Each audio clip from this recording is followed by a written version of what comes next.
Rain hammers down on the streets of Los Angeles. It's the kind of rain that makes the city look like it's weeping. A young woman sits huddled under a broken bus shelter, her beautiful face streaked with rain and tears. She's only 23 years old, but her eyes show the exhaustion of someone who's lived 1,000 lifetimes in pain. Her name is Arya Sterling.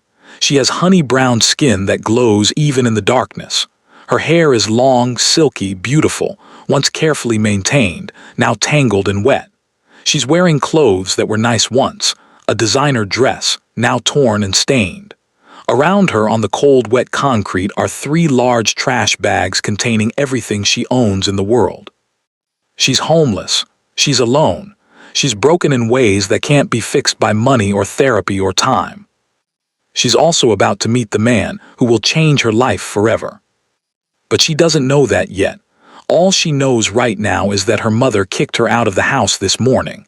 Her mother, who was supposed to love her unconditionally, gave her an ultimatum: stop pursuing music and get a real job, or get out. Arya chose music. Her mother chose to lock her out. So here she is, at rock bottom, at the lowest point anyone can reach. This is the story of a man who has everything, learning what it means to love someone who has nothing. Subscribe now and hit that notification bell. This story will make you believe in second chances. Let's dive right into the story. Arya Sterling has always believed in dreams. She's 23 years old and she spent her entire life dreaming about one thing: becoming a singer. Not just any singer, a singer whose voice changes people's lives, a singer who means something, a singer who matters. Her voice is beautiful. Everyone has always told her that. Teachers, friends, strangers at talent shows. Her voice is a gift. She has perfect pitch. She can hit notes that shouldn't be humanly possible. She was born to sing. But being born to sing doesn't pay rent. Arya grew up in a wealthy family. Her father is a surgeon. Her mother is a lawyer. They're successful, accomplished, powerful. They built their lives on practicality and discipline. They don't understand dreams. When Arya was 18, she refused to go to college. Her parents were devastated. They gave her 2 years to figure out this music thing. 2 years to make it work. If it didn't, she'd have to go back to school and get a real degree. Arya had faith. She worked in coffee shops and restaurants to pay her part of the rent in the modest apartment she shared with 2 roommates. She went to auditions. She performed at open mics. She did everything right. She was patient. She was persistent. She believed it would happen. But 2 years became 3. 3 became 4. And at 23, Arya still hasn't made it. She's still working service industry jobs. She's still going to auditions. She's still performing at small venues for tiny crowds who barely listen. Her parents' patience broke. This morning they gave her an ultimatum: stop the music fantasy. Enroll in UCLA's business program. They'd already registered her, already paid the deposit. Become someone practical, or stop being their daughter. Arya said no. She'd rather sleep on the streets than stop being a singer. Being a singer isn't what she does, it's who she is. Without it, there's no Arya. There's just a shell pretending to be someone else. So her mother packed her belongings into garbage bags, called her a failure, called her ungrateful, called her a disappointment, and locked her out of the house at 8 a.m. on a Thursday morning. Arya tried to stay positive. She has a voice. She has talent. She'll find somewhere to sleep tonight. Things will work out. But things didn't work out. Her roommates texted her at noon. Their landlord raised their rent. They could only afford the apartment for 1 person now, not 3. Could Arya find somewhere else to live? They were sorry. They felt terrible, but they couldn't help her. By 2 p.m., Arya called the few friends she had. Most didn't answer. The ones who did were vague, uncomfortable, couldn't help. One offered to let her stay, maybe a few days, but her boyfriend wouldn't be okay with it. Another lived with her parents and couldn't risk them finding out. By 6 p.m., Arya was sitting under a bus shelter on Sunset Boulevard, surrounded by 3 garbage bags containing her entire life, and she was breaking down completely. She's not crying prettily. She's not crying in a way that looks good. She's breaking down the way humans actually break down, her whole body shaking, her breathing coming in gasps, her beautiful face contorted with despair, snot running, eyes so swollen from crying she can barely see. This is the lowest point. This is absolute rock bottom. This is the moment where hope dies and desperation becomes your only companion. This is where Arya is when he drives by. Adrian Stone is having the worst week of his life. He's 34 years old and he's a billionaire. He's mixed race. His mother is Dominican, his father is black, and he inherited his magnetic charm from both of them. His curly hair is meticulously maintained, cut low and perfectly shaped, showing off the angles of his handsome face. His dark skin is warm and glowing even in the rain. He's wearing a designer suit that probably costs more than most people's monthly rent. He's been driving for 6 hours straight from San Francisco to Los Angeles because he needed to clear his head. His company, Stone Technologies, just had its largest breach in company history. Millions of customers' data compromised. The media is destroying him. The board is threatening to fire him. The government is threatening to sue him. His entire life is imploding. But the worst part is that Adrian doesn't know how to fix it. Adrian is used to being the smartest person in the room. He's used to problems having solutions. He's used to his intelligence and wealth being able to solve anything. But this is beyond his control. This is real failure staring him in the face, and Adrian Stone doesn't know how to handle real failure. He's been driving because he needed to think. He's been driving because he needed to breathe. He's been driving because he needed to get away from the phones and the emails and the pressure and the judgment. He didn't notice the rain getting worse. He didn't notice the other car swerving into his lane. He didn't notice anything until the sound of impact, the spin of his luxury car, and the sudden understanding that he's about to crash. The car wraps around a telephone pole, glass shatters, metal crumples. Adrian's entire world goes white with impact, then black. He wakes up in a hospital bed 4 hours later with minor injuries, a concussion, some broken ribs, a dislocated shoulder. Lucky, the doctor said, very lucky to be alive. But Adrian doesn't feel lucky. Adrian feels broken. The hospital released him after observation. Doctors said he needs rest. Adrian's personal assistant picked him up and drove him to a hotel in Los Angeles instead of his penthouse. Adrian wanted to be alone. He wanted to sit in a hotel room and think about how his life was imploding. He doesn't want to talk to anyone. He doesn't want to see anyone. He definitely doesn't want to help anyone. But sometimes life has other plans. Adrian drives himself away from the hotel at 7 p.m. He needs to move. He needs to drive. He needs to do something. He takes his car, a backup car. His primary was totaled in the accident, and he drives randomly through Los Angeles. He doesn't have a destination. He doesn't have a plan. He's just driving because standing still feels like dying. Around 7:45 p.m., he's driving down Sunset Boulevard when he sees her. A young woman, beautiful, honey brown skin, long silky hair, sitting under a bus shelter surrounded by trash bags, crying so hard it looks like her whole body is breaking. Adrian's first instinct is to drive past. This is not his problem. This is none of his business. He has enough problems without adding a homeless woman to his list. But something makes him slow down. Maybe it's because she looks so young. Maybe it's because her face is so beautiful and so broken at the same time. Maybe it's because Adrian has been alone in his pain for so long that seeing someone else's pain makes him feel less alone in his own. Adrian pulls over. He doesn't know what he's doing. He doesn't have a plan. He just knows he can't drive past this girl and pretend he didn't see her. He gets out of the car slowly. His body is sore from the accident. His shoulder aches. His ribs burn with every breath. But he moves toward the shelter anyway. When Arya sees him, her whole body goes rigid.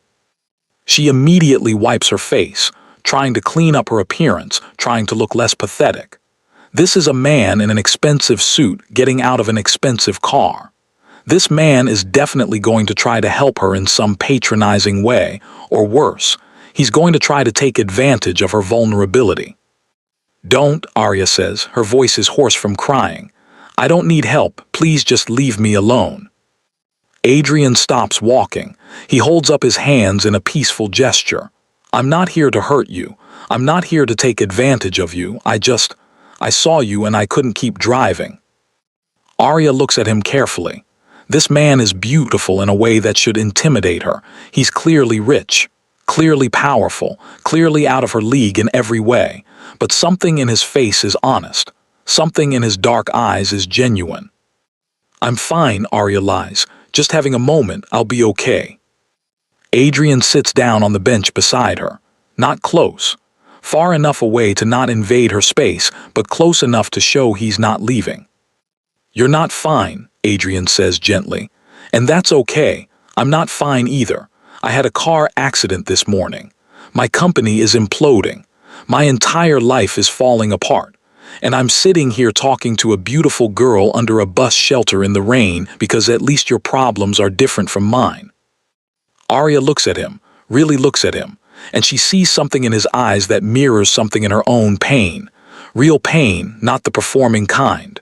Real, raw, honest pain. "My mom kicked me out," Arya says quietly, "because I want to be a singer instead of going to business school. I have nowhere to sleep tonight. I have 3 bags with everything I own, and I'm pretty sure I'm about to lose my mind." Adrian nods. He's not judging. He's not offering false comfort. He's just listening. "What's your name?" he asks. "Arya," she says. "I'm Adrian," he says. "And I'm going to make you an offer that might sound crazy, but I'm going to make it anyway because my life is already crazy, so why not make it more crazy?" Arya prepares herself. This is the moment where a kind gesture becomes something transactional. This is where her vulnerability becomes someone else's opportunity. "I have a penthouse in Los Angeles," Adrian says. "I'm going to be here for at least 2 weeks while my company deals with this situation. I could use someone to talk to, someone who's real, someone who isn't trying to fix my problems or judge me or use me. I could use a friend." He pauses. "I'm going to put you up in my penthouse. You'll have your own room, your own space, your own bathroom. No strings attached. You're safe there. You can rest. You can figure out what you want to do next. And in exchange, you let me have someone to talk to who isn't my assistant or my lawyer or someone who works for me." Arya's instinct is to say no. This is too good to be true. This is exactly the kind of situation that ends badly. This is how women get hurt. But Arya is also homeless. She has nowhere to go. She has no one to call. And something in Adrian's face is so broken, so genuinely in pain that she believes him. She believes he's not asking for anything sexual. He's asking for what he said he was asking for, a friend. "Why would you do that?" Arya asks. Adrian looks out at the rain. "Because I needed to see someone at their lowest point today. I needed to remember that other people's problems exist. I needed to remember that I'm not the only person suffering. And maybe because sometimes the best thing we can do for ourselves is help someone else." He looks back at her. "Come on," he says, "let's get you out of this rain." Arya gathers her 3 garbage bags. Adrian helps her. Together they walk to his car.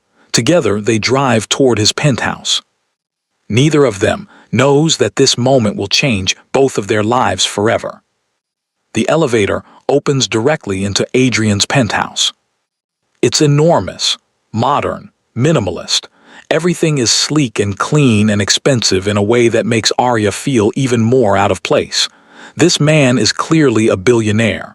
This apartment cost more than her parents' house. Adrian shows her around quickly. The penthouse has a master bedroom, 3 guest bedrooms, a massive kitchen, multiple living areas, a private gym, a home theater. It's the kind of space that's meant to impress. But Adrian doesn't seem interested in impressing her. "This is your room," he says, opening a guest bedroom with a view of the Los Angeles skyline. The room is beautiful, a king bed, tasteful furniture, a private bathroom. This is where you'll sleep. Lock it if you want. There's food in the kitchen. Help yourself to anything. Make yourself comfortable. He stops at the doorway. I'm going to lie down, he says. My body is still pretty beaten up from the accident, but we'll talk tomorrow, okay? About what you need, about what you want to do. Arya nods, speechless. Adrian walks toward the master bedroom, then stops. Arya, he says, turning back. I know this seems too good to be true. I know you're probably still terrified this is some kind of con, but I promise you you're safe here. I'm not going to hurt you. I'm not going to use you. I just needed someone to talk to, and you needed somewhere to sleep. This is just two broken people helping each other for a little while. Arya believes him. She still doesn't know why, but she believes him. After Adrian disappears into the master bedroom, Arya sits on the edge of the king bed and cries. But these are different tears. These are tears of exhaustion and relief. These are tears that come from surviving the worst day of her life and finding unexpected kindness. She showers. She finds clean clothes in a drawer. Adrian must have female guests sometimes. She lies down on the expensive bed and falls asleep within minutes. For the first time in months, Arya sleeps peacefully. Arya wakes to sunlight streaming through the windows. For a moment, she thinks yesterday was a dream, but her garbage bags are still in the corner of the room. Her old clothes are still in the bathroom. This is real. She's really in a billionaire's penthouse. She showers again. She finds her nicer clothes in the garbage bags, a beautiful sundress that's still clean. She brushes her long hair. She makes herself look like a person again instead of someone at rock bottom. When she emerges, Adrian is in the kitchen making breakfast. His shoulder is bandaged. He's moving carefully, clearly in pain from his injuries. He's dressed casually, designer sweatpants and a casual shirt that still probably costs more than Arya's entire wardrobe. His curly hair is perfectly maintained even after sleeping. He looks beautiful and broken at the same time. You're awake, Adrian says with a small smile. I made eggs. I hope you eat eggs. I do, Arya says quietly. They eat breakfast together at the kitchen counter. Adrian doesn't ask questions. He doesn't probe. He just lets her exist in his space. It's the most peaceful meal Arya has had in months. After breakfast, Adrian sits on the couch and gestures for her to sit beside him. I need to talk about what happens next, Adrian says. I have a few options for you. First, you can stay here as long as you need. No time limit, you're welcome. Second, I can help you find an apartment. I can pay the security deposit and first month's rent. No strings attached. You pay me back whenever you can or you don't. I don't care. Third, if you want, I can help you pursue music seriously. I have connections in the entertainment industry. I can introduce you to people who can help. He pauses. Or some combination of those things, whatever you need. You don't have to decide today. You don't have to decide this week, but I want you to know what's possible. Arya's eyes fill with tears again, not from sadness this time, from gratitude, from disbelief, from the realization that there are kind people in the world. Why are you doing this? She asks. Adrian leans back on the couch, wincing slightly at the pain in his ribs. Because yesterday I was drowning in my own problems, Adrian says. I was so focused on my failures that I couldn't see anything else, and then I saw you. And I realized that my problems, as big as they feel, are solvable with time and work. But your problem being homeless, having no support, that's the kind of problem that doesn't solve itself. That requires help. And I have the ability to help. So why wouldn't I? He looks at her directly. Also, I need someone to talk to. Someone who doesn't know me from the business world. Someone who can see me as just Adrian, not as Adrian Stone, the billionaire CEO. Can you do that? Arya nods. Over the next week, Arya and Adrian develop a routine. Adrian works from home because of his injuries. He's on conference calls, dealing with the fallout from the data breach. It's stressful and complicated, but at night, he turns it all off and talks to Arya. They sit on the balcony overlooking the Los Angeles skyline. Adrian tells her about his childhood, his mother's strength, his father's wisdom, the pressure he put on himself to succeed. Arya tells him about her dreams, the moment she realized she wanted to sing, the teachers who believed in her, the parents who didn't. Adrian listens. He actually listens. He doesn't try to fix her. He doesn't minimize her pain. He just listens and understands. By the end of the week, something has shifted. Arya still doesn't know exactly what it is, but when Adrian walks into a room, her heart beats faster. When he looks at her, she feels seen in a way she's never felt seen before. When he smiles, it makes her want to smile back. And Adrian is watching Arya in a way that goes beyond kindness. He's watching her like she's the most interesting person he's ever met. He's watching her like he can't quite believe she's real. By the end of the first week, they're both pretending they don't feel what they're starting to feel. By the end of the second week, Adrian can't pretend anymore. It's the 14th night. Adrian and Arya are on the balcony like always. The city lights twinkle below them. The air is warm. Everything feels perfect and fragile at the same time. "I have to leave tomorrow," Adrian says. "Go back to San Francisco, deal with the company. I can't hide here forever." Arya's heart sinks. She's known this moment was coming, but it doesn't make it hurt less. "How long will you be gone?" she asks. "I don't know," Adrian says. "A few weeks probably, maybe longer." There's silence between them. All the words they're not saying hang in the air. "You should stay here," Adrian finally says. "Keep living in the penthouse. Use it as your home base. I'm going to connect you with someone in the music industry. I'm serious about helping you with that. But I need you to promise me something." "What?" Arya asks. "Promise me you won't disappear," Adrian says. "Promise me that when I get back you'll still be here. Because if you're gone, I don't think I can come back to this city." Arya turns to face him. Adrian's dark eyes are intense and vulnerable and honest. "I promise," she says. Adrian reaches out and takes her hand. His hand is warm and strong and shaking slightly. "I know it's crazy," Adrian says. "I know we've only known each other for 2 weeks. I know this is moving too fast, but I need you to know something. You've changed my life. You've made me remember why living matters. You've made me remember that other people are the most important thing, not money, not success, not achievement." He pauses. "I'm in love with you, Arya. I'm completely in love with you. And I'm terrified because I have no right to be in love with you.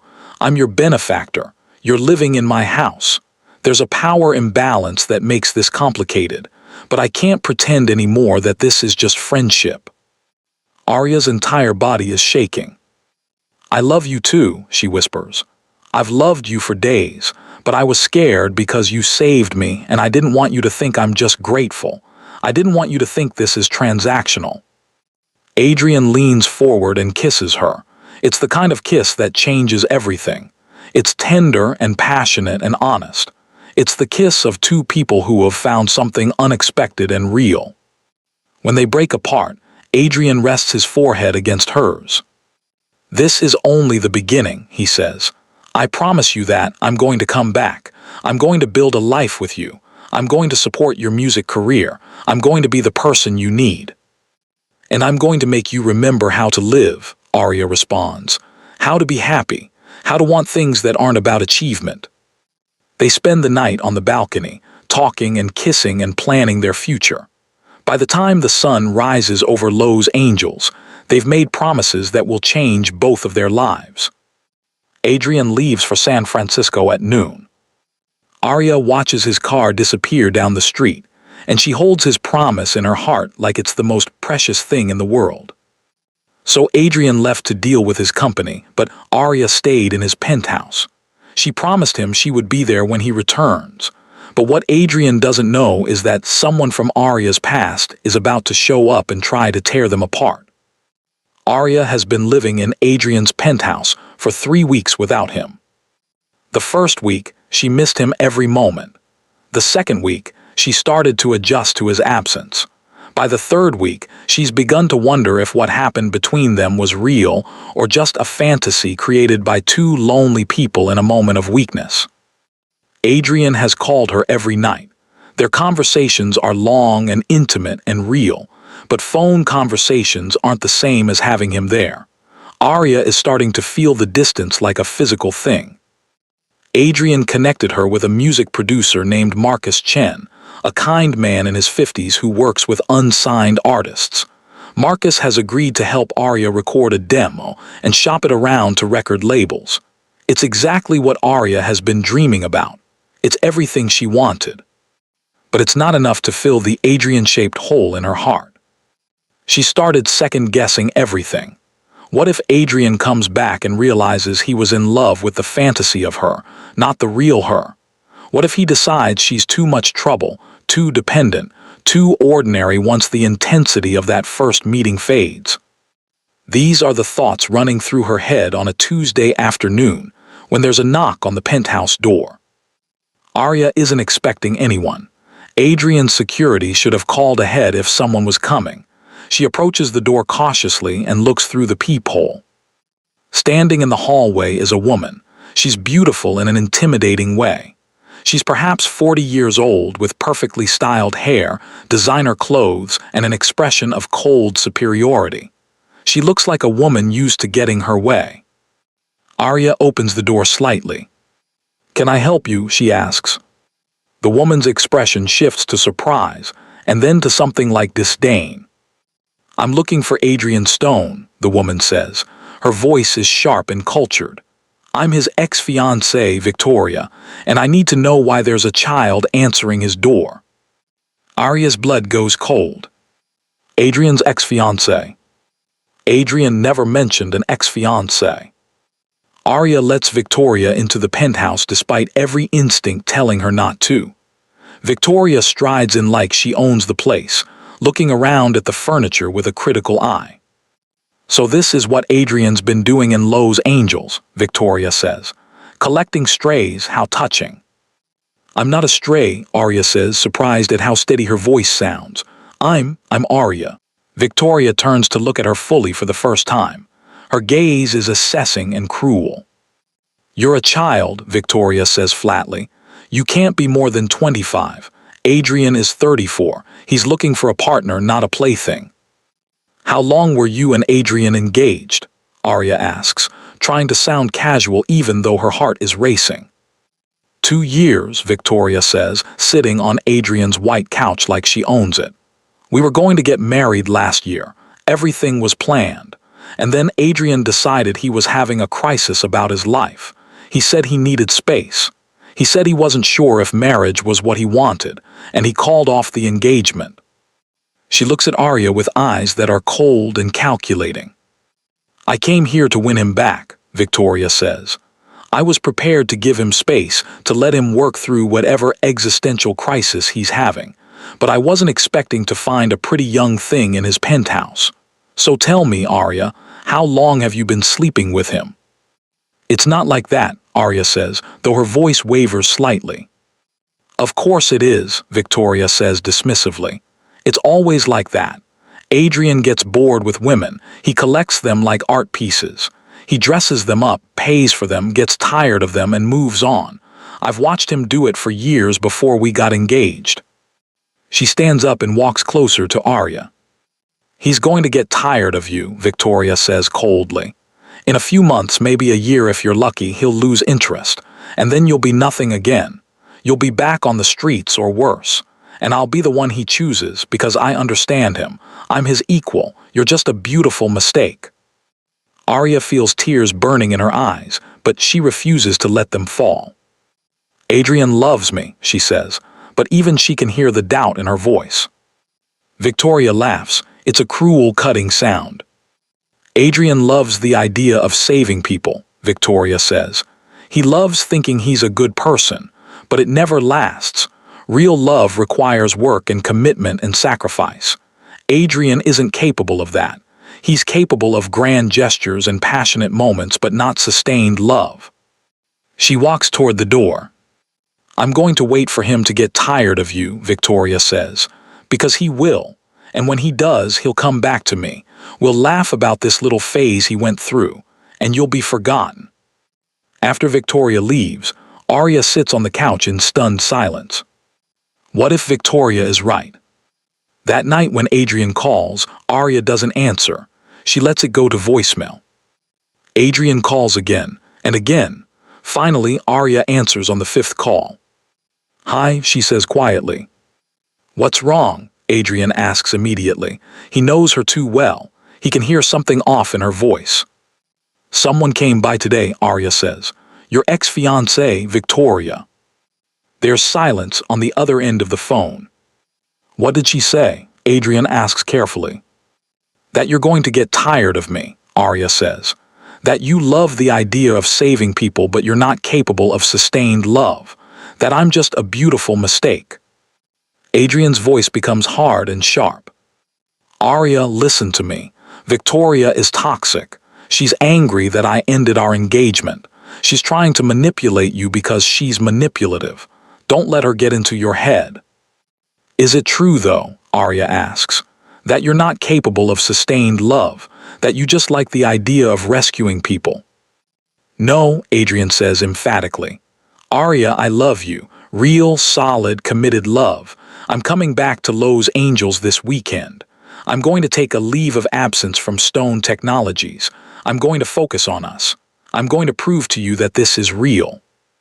How can you prove it? Arya asks. Adrian pauses. I'm going to ask you to marry me, Adrian says. This weekend when I get back, I'm going to ask you to spend your life with me. Arya's breath catches. Adrian, she starts. I know it's fast, Adrian continues. I know we've only known each other for 3 weeks, but I've never been more sure of anything in my life. I love you, Arya, not because you're beautiful, though you are. Not because I saved you, though I did. I love you because you make me want to be better. You make me remember why being alive matters. What about Victoria? Arya asks quietly. What if she's right and you eventually get bored with me? I won't get bored, Adrian says firmly, because I love you, the real you, not the idea of you, not some fantasy version. The actual Arya who loves singing and has terrible taste in movies and laughs at jokes that nobody else thinks are funny. That's the woman I love. By the end of the conversation, Adrian has convinced Arya that Victoria is wrong, that their love is real, that this is forever. But doubt has been planted in her heart like a seed, and it's starting to grow. For the next few days, Victoria shows up at the penthouse repeatedly.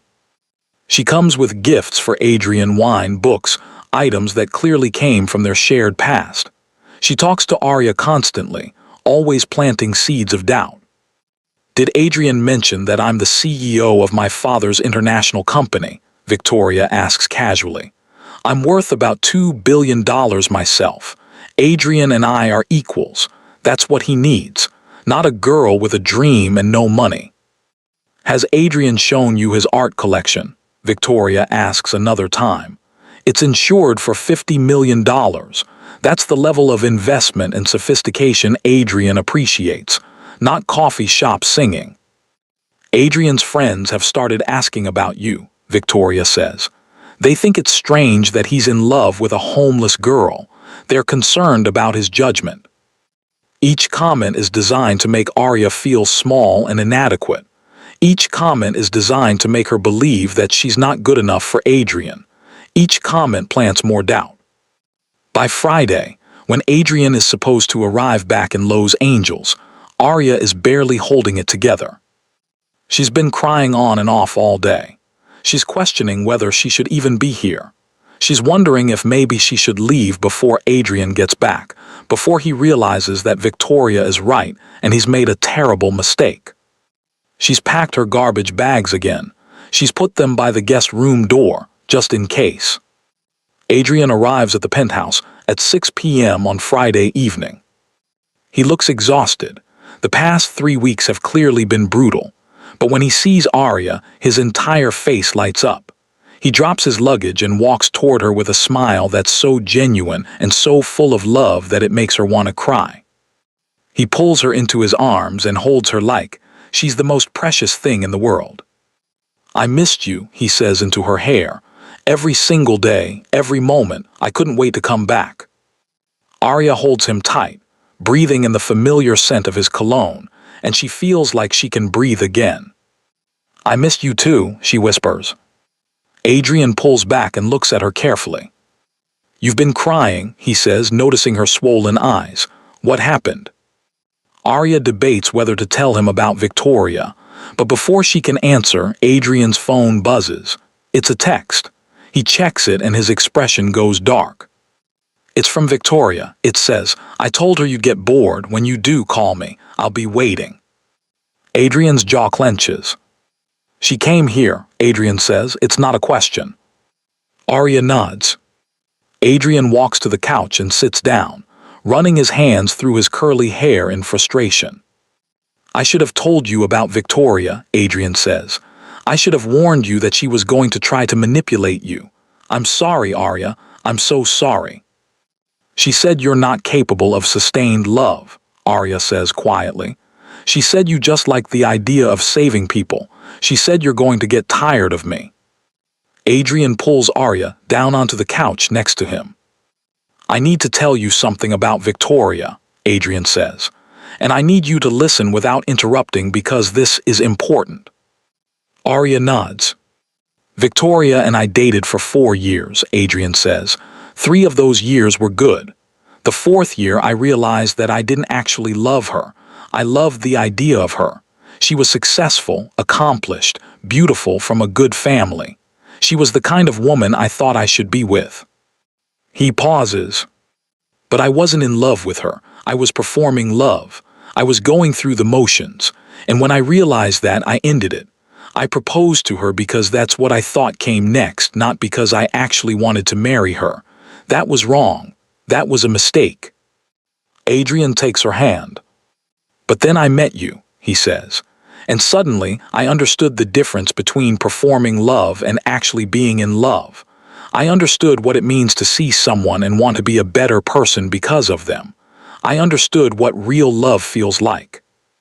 He reaches into his jacket pocket and pulls out a small box. Arya's breath catches. "I was going to wait until tomorrow," Adrian says. "I was going to do something romantic, but I'm not going to wait. I'm not going to let doubt poison this." He opens the box. Inside is a ring. It's beautiful, a simple diamond on a white gold band. It's elegant and perfect and understated. "Arya Sterling," Adrian says, his dark eyes filled with emotion. "Will you marry me? Not because I'm a billionaire, not because I saved you, not because we're running from something, but because you make my life better every single day, because I love you, because I want to spend the rest of my life with you." Arya is crying. She's nodding. She's saying yes over and over again. Adrian slides the ring onto her finger and kisses her with all the love and passion and commitment that Victoria said he was incapable of. This isn't a fantasy. This is real. This is forever. But Victoria isn't done yet. The next morning, there's a scandal.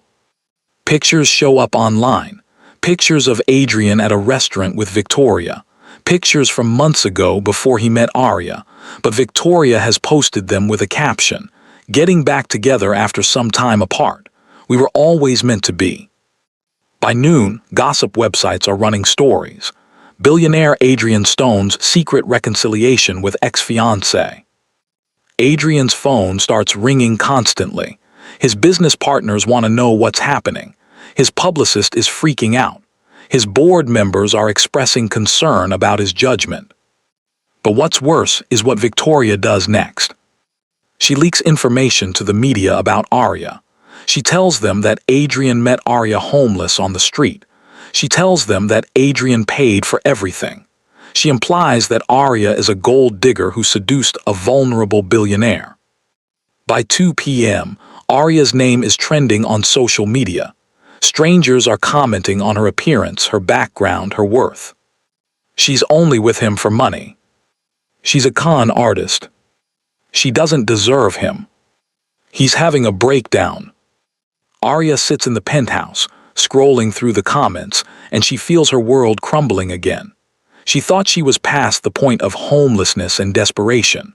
But watching the internet destroy her reputation, watching people she's never met judge her entire existence, feels just as violent as being thrown out of her home. Adrian is on conference calls. His company is dealing with the fallout. Clients are threatening to pull contracts. Investors are demanding answers. Adrian's decision to take a leave of absence is being questioned. By the time Adrian gets off the last call at 6 p.m., he looks like he's aged a decade. Arya is packed. Her garbage bags are by the door. "I'm leaving," she says quietly. Adrian looks at her in shock. "No," he says. "No, we're not doing this. Victoria did this. This isn't real." "It is real," Arya says. "It's real that being with me is going to cost you your company. It's real that you have investors worried about your judgment. It's real that being with me means you lose professional credibility." She's crying. "I can't be the reason you lose everything," Arya says.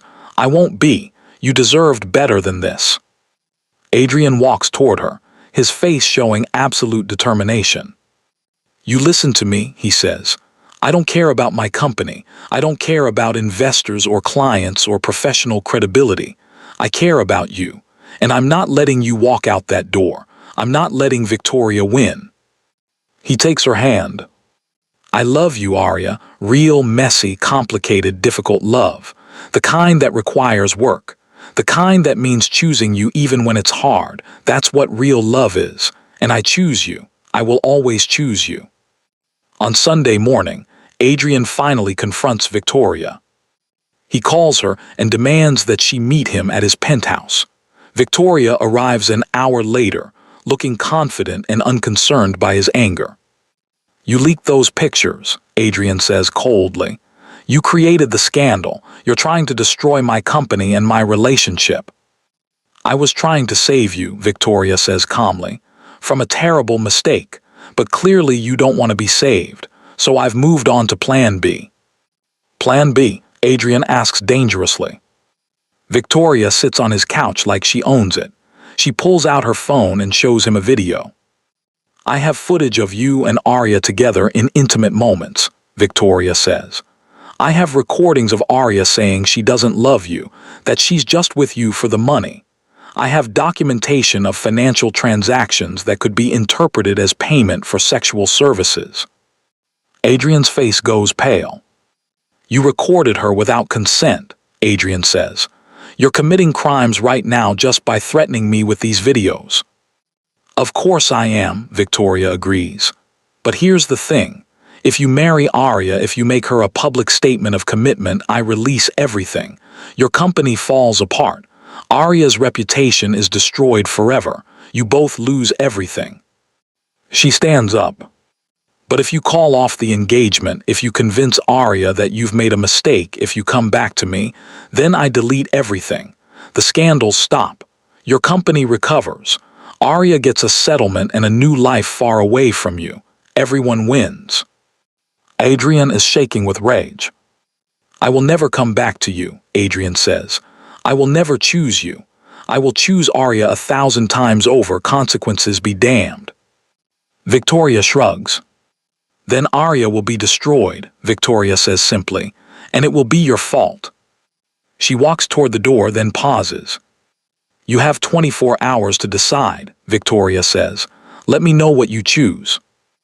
Adrian stands in the penthouse for a long time after Victoria leaves, trying to figure out what to do. He could go to the police, but Victoria has lawyers who are better than his lawyers. It would take months to get charges to stick. In that time, she could release everything. He could pay her off, but Victoria is already worth billions. Money won't stop her. He could hide it from Arya and hope Victoria doesn't follow through. But that's a lie, and their relationship is built on honesty. He could break up with Arya and save her from the consequences. But the thought of losing her feels like losing his reason for existing. Adrian is trapped between impossible choices. He decides to tell Arya everything. When Adrian tells Arya about Victoria's threats, he expects her to panic. He expects her to want to run. He expects her to make the logical choice and leave to protect herself. Instead, Arya stands up, looks him directly in the eyes and says, "We're fighting." Adrian starts. No, Arya says firmly. We're not letting her win. We're not backing down. We're going to fight and we're going to win. She paces the living room. First, we document everything, Arya says. Every threat she made, every manipulation, every illegal recording. We record our conversation with her. We get her to make threats again. Adrian looks at her in amazement. You're going to confront her, he asks. I'm going to confront her, Arya confirms, and I'm going to get her to confess to everything. Using Adrian's connections, they set up a meeting with Victoria on Monday afternoon. Adrian tells her he's willing to negotiate. I need you to explain exactly what you're asking for, Adrian tells Victoria over the phone. I need to understand all the details before I make a decision. Victoria agrees to meet at a coffee shop. What she doesn't know is that Arya will be there, hidden but watching. What she doesn't know is that Adrian is recording everything. When Victoria arrives, she's confident. She's arrogant. She believes she's won. Adrian sits across from her, and he lets her talk. Victoria admits to everything. She talks about recording Arya without consent. She talks about the doctored videos and false documentation. She talks about her plan to destroy Arya's reputation. She talks about her jealousy and her need for revenge. By the end of the conversation, Adrian has everything he needs. But then something unexpected happens. Arya emerges from her hiding place. Victoria's face goes white. You recorded all of that, Arya says quietly. Adrian recorded you confessing to crimes. We're going to give everything to the police, to Adrian's lawyers, and to the media. You're going to be destroyed. Victoria stands up, her face flushed with rage. You will regret this, Victoria hisses. Both of you, I will make sure you suffer. But her threats are hollow now. They have proof. They have documentation. They have her confession. Adrian's lawyer takes the recording and the evidence to the police. Within hours, Victoria is arrested. The news that Victoria was arrested for blackmail, illegal recording, and fraud spreads quickly through media circles. Adrian's company's narrative shifts overnight. Instead of Adrian being a billionaire with questionable judgment, he becomes a victim of a toxic ex-partner. His investors, seeing that he handled the situation intelligently and legally, restore confidence in his leadership. Arya's reputation shifts from gold digger to brave woman who stood up to manipulation. The internet's opinion of her changes dramatically. But more importantly, Arya and Adrian have proven something to each other, that they're willing to fight for their relationship, that they're partners, that they can handle adversity together. 1 week after Victoria's arrest, Adrian and Arya officially announce their engagement. The media covers it as a love story, the billionaire and the girl he found on the street, the man who was broken until he met her, the woman who was homeless until she met him, two broken people who became whole together. Arya's demo has been picked up by a record label. She's going to release an EP in 6 months. Marcus Chen is producing it. Adrian is supporting her completely, but she's making it on her own terms. Adrian has returned to Stone Technologies with renewed purpose. Instead of just being a tech CEO, he's now pushing the company to invest in social justice causes. He's creating programs to help homeless youth. He's using his platform to make a difference. He's also changed as a person. He's less driven by achievement and more driven by connection. He laughs more. He smiles more. He remembers why being alive matters. Arya has changed too. She's confident now. She's no longer afraid that Adrian is going to get bored with her. She knows their love is real because they've survived the worst circumstances and still chose each other. They're planning their wedding for next year. It's going to be small and intimate. Arya's parents, who apologized profusely for kicking her out, will be there. Adrian's friends and family will be there. But mostly, it will just be two people promising to love each other through whatever comes next. On the rooftop of Adrian's penthouse, looking out over the Los Angeles skyline, Adrian and Arya stand together. Adrian has his arm around her. She's leaning into him, watching the sunset paint the sky in shades of pink and gold. I was thinking, Adrian says, about the day I saw you crying under that bus shelter. I was broken that day. My company was falling apart. I thought my life was over. And then you picked me up, Arya says softly. And then I picked you up, Adrian confirms. And instead of saving you, you saved me. He pulls her closer. I don't think I've ever thanked you properly for that, Adrian says. For reminding me that life isn't about achievement or success or power. It's about connection. It's about love. It's about finding someone who sees you at your lowest and decides you're worth saving. Arya turns to face him. She reaches up and touches his curly hair, still perfectly maintained, still beautifully styled. You saved me first, she says. When I was sitting on that street corner thinking my life was over, you stopped. You saw me. You helped me. And in doing that, you saved yourself. Adrian kisses her. It's gentle and warm and full of promise. I love you, he says. I love you too, Arya responds. They stand together as the sun sets over Los Angeles, two people who were broken and found healing in each other. Two people who chose love even when it was difficult. Two people who proved that sometimes the person you save ends up saving you back. This is their story. The story of how a billionaire saw a girl at her lowest point and decided that love was more important than anything else. The story of how a young woman with a dream discovered that sometimes the biggest dreams come true not through achievement alone, but through connection. Their love is real. Their love is forever. Their love will change the world.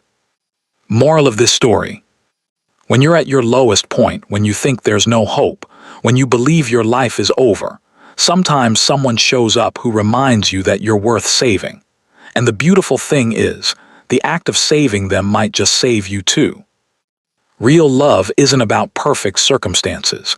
It's not about meeting the right person at the right time. Real love is about two broken people choosing each other every single day.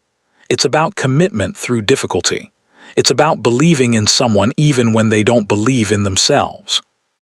Adrian and Arya's story is proof that love, real, messy, complicated, difficult love, is the most powerful force in the world. More powerful than wealth. More powerful than status. More powerful than fear. If you're struggling right now, if you think you're unworthy of love, if you think your life is over, know this: there are people willing to stop for you. There are people willing to help you. And sometimes the person you least expect to save you becomes the greatest love of your life. Subscribe to this channel for more stories about real people, real love, and real transformation. Thank you for watching. Until next time, remember, you're always worth saving.